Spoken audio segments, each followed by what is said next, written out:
Ja mikä on aivan mahtavaa, niin nyt sä pääset tästä lähteen kasvamaan henkisesti.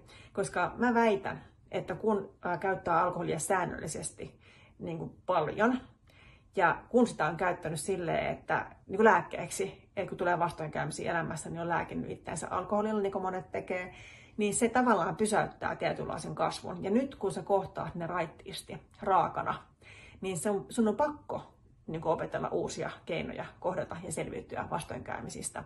Ja se kasvattaa. Ja se on aika makeata, kun huomaa, että selviää mistä vaan ilman alkoholia. Ja itse asiassa on paljon vahvempi ilman alkoholia, koska itsetunto vahvistuu. Ja olet varmasti huomannut muun muassa, että teatterireissut, vaikka stand-up-komiikka, niin on paljon siistimpää ilman alkoholia, koska siinä on oikeasti läsnä. Ei tarvitse niin kuin miettiä, että koska tulee se väliaika, että pääsee ottaa sellaisen, vaan oikeasti on siinä läsnä ja naurattaa paljon enemmän, koska ne ilohormonit toimii